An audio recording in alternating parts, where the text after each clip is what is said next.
When the troop goes around the corner, the riders on the outside of the turn have to adjust their speed to keep even with the riders on the inside.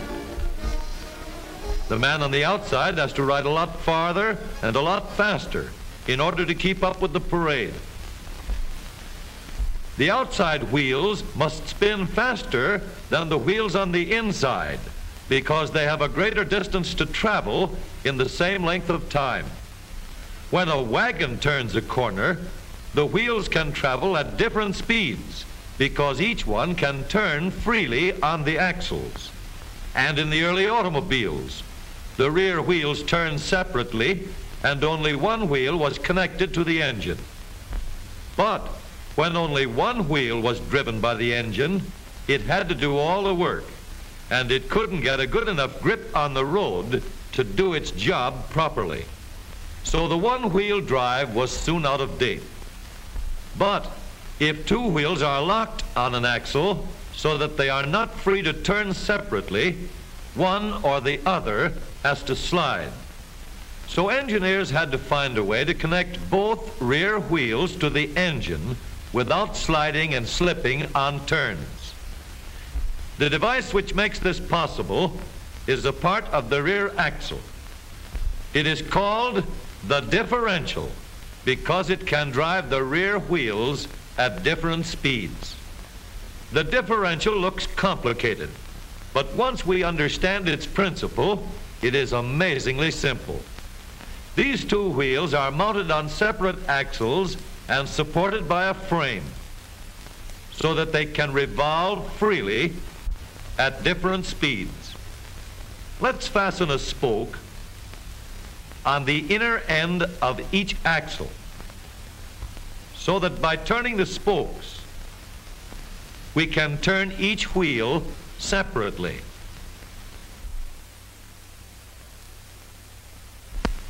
With a bar or crosspiece, we can turn both wheels in the same direction at the same rate of speed.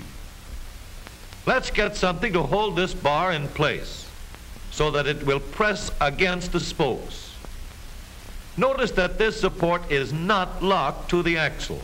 It turns freely. Now we can spin the wheels by rotating the support. This is fine as long as both wheels are able to turn at the same speed.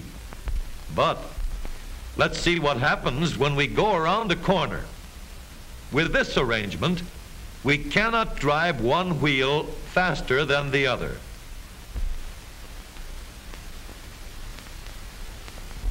And if we stop one wheel, the other wheel won't budge. Let's put this bar on a pivot so that it can swing in either direction.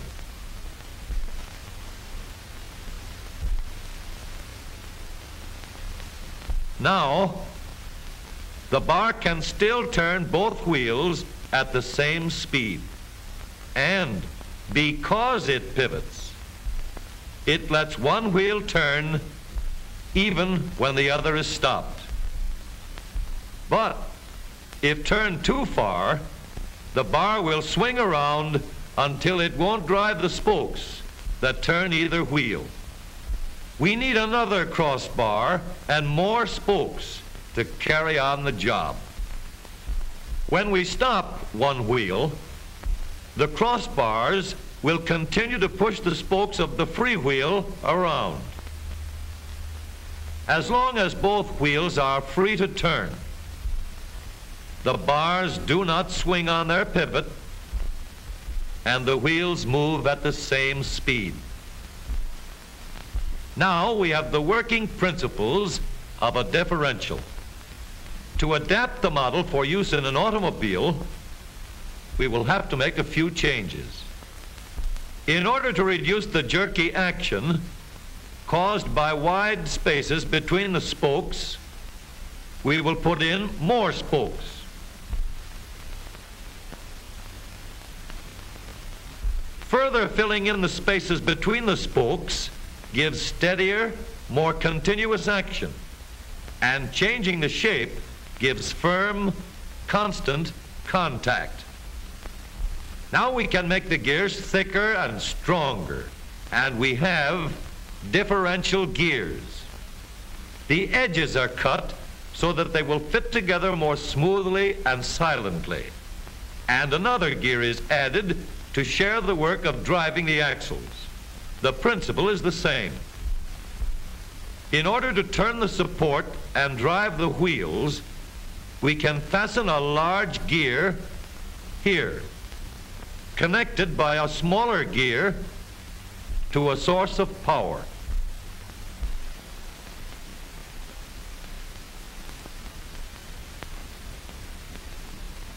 Notice that the power is connected to the differential at the center line.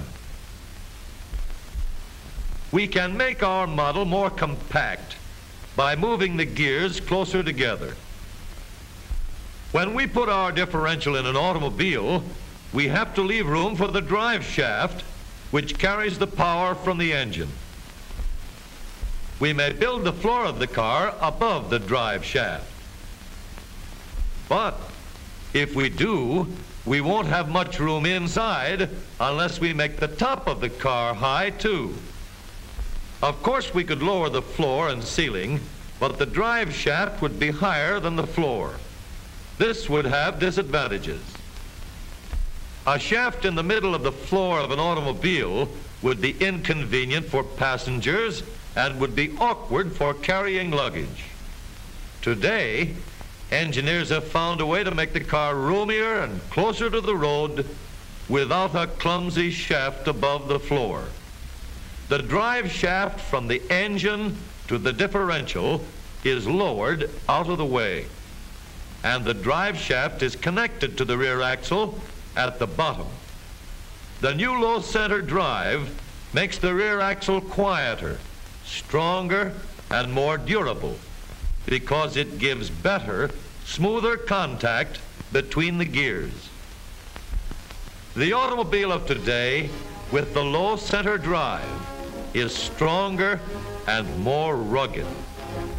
Every part of the rear axle has been built to withstand strains far greater than it will ever meet on the straightaway or around the corner.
Formations like these require long hours of intensive drilling and careful judgment.